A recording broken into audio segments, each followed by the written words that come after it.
আসসালামু আলাইকুম। আজকের রেসিপি আমলকি আচার। অনেকেই মনে করেন আমলকি খেতে অন্যরকম লাগে, তাই আচার মনে হয় ভালো লাগবে না। বিশ্বাস করেন আচার খেতে অনেক মজার হয়। আমি আপনাদের খুব সহজভাবে বানিয়ে দেখাচ্ছি। আশা করছি আমার রেসিপি আপনাদের কাজে আসবে।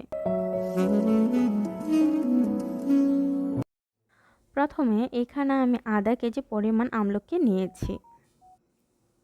এখন আমলকিগুলো পরিমাণ মতো পানি নিয়ে ধুয়ে পরিষ্কার করে নিচ্ছি।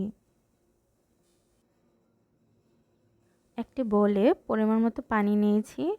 এখন আমলকিগুলো ঢেলে দিচ্ছি। খুব ভালোভাবে হাতে কচলিয়ে ধুয়ে পরিষ্কার করে নিচ্ছি। আমলকিগুলো ধোয়া হয়ে গেলে আমলকিগুলো আমি একটি পাত্রে নিয়ে নিচ্ছি। আমলকিগুলো সিদ্ধ করে নিতে হবে, তাই এখানে আমি 1.5 কাপ পরিমাণে পানি দিয়ে দিচ্ছি। এখন পাত্রটি চুলায় বসিয়ে দিচ্ছি। এখন এই আমলকিগুলো আমি সেদ্ধ করে নেব। এখন একটি ঢাকনা দিয়ে ঢেকে 10 মিনিট সেদ্ধ করে নেব আমলকিগুলো। এরই মধ্যে আমি আমলকির আচারের জন্য একটি মশলা তৈরি করে নিচ্ছি।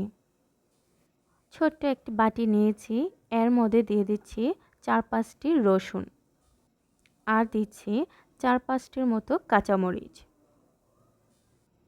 দিচ্ছি 1 চামচ পরিমাণ সরিষা, এখন দিচ্ছি 1 চামচ পরিমাণ পাঁচফোড়নের গুঁড়া। আপনাদের কাছে আস্তটা থাকলে আস্তটা দিতে পারেন। আর এখানে দিচ্ছি 1 চামচ পরিমাণ ধনিয়া গুঁড়া, দিচ্ছি 1 চামচ ভিনেগার। এই মশলাগুলো এখন আমি পেস্ট করে নেব। এখন 10 মিনিট পর ফিরে এসেছি। আমলকিগুলো কিন্তু সিদ্ধ হয়ে গিয়েছে।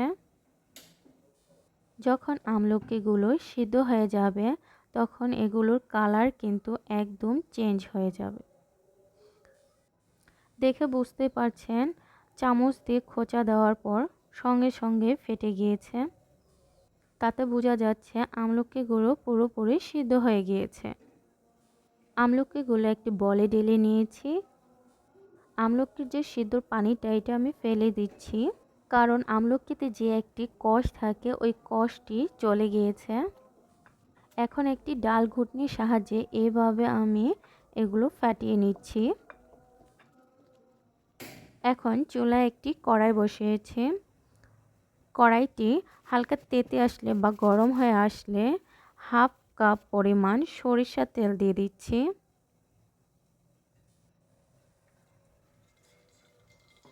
তেলটি হালকা গরম হয়ে আসলে দিয়ে দিচ্ছি 2 থেকে 3টি শুকনো মরিচ, দিয়ে দিচ্ছি 4-5টি রসুন। এগুলোকে হালকা তেলের সাথে ভেজে নিচ্ছি 2 মিনিটের মতো।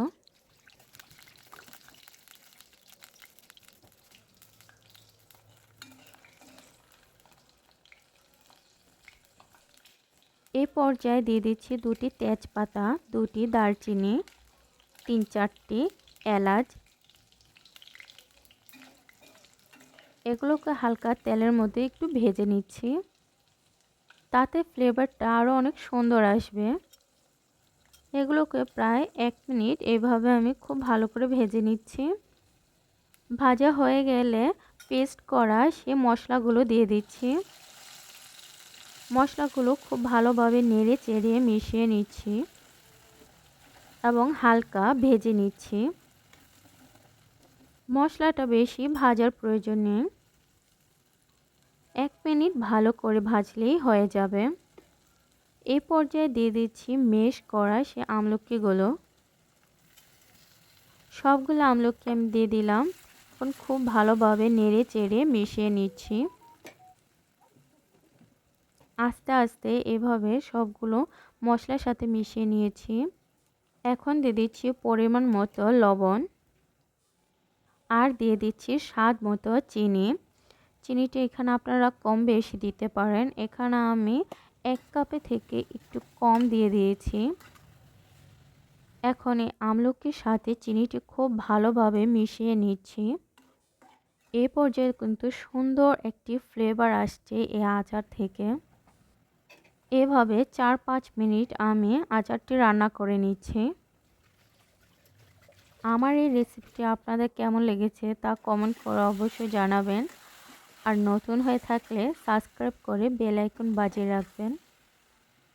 এভাবে একটু পর পর আচারটি নেড়ে দিতে হবে, তা না হলে কিন্তু পুড়ে যাবে, লেগে যেতে পারে। তো দেখতেই পাচ্ছেন আচারটি কীরকম ঘন হয়েছে, তাতে বুঝতে পারছেন আচারটি কেমন হয়েছে। তো এই পর্যায়ে কিন্তু আমি চুলাটি অফ করে দিচ্ছি। চুলাটি অফ করে কিছুক্ষণ রেখে দিচ্ছি আচারটি ঠান্ডা হওয়ার জন্য। আপনারা কিন্তু এই আচারটি ঘরের মধ্যে অনায়াসেই বানাতে পারেন। আমি আপনাদের খুব সহজভাবে রেসিপিটি দেখিয়েছি। আর এই আচারটি আপনার 1 বছর পর্যন্ত সংরক্ষণ করে রাখতে পারেন এরকম একটি কাচের জারে রেখে। তো আমি এখন এই আচারটি কাচের জারে রেখে দিচ্ছি। যে কোনো ধরনের আচার কাচের জারে রাখলে অনেক দিন ভালো থাকে। তাই আপনারা চেষ্টা করবেন অবশ্যই আচারটি কাচের জারে রাখার। অবশ্যই কিন্তু আপনারা ঘরে একবার হলো আচারটি তৈরি করে জানাবেন কেমন হয়েছে।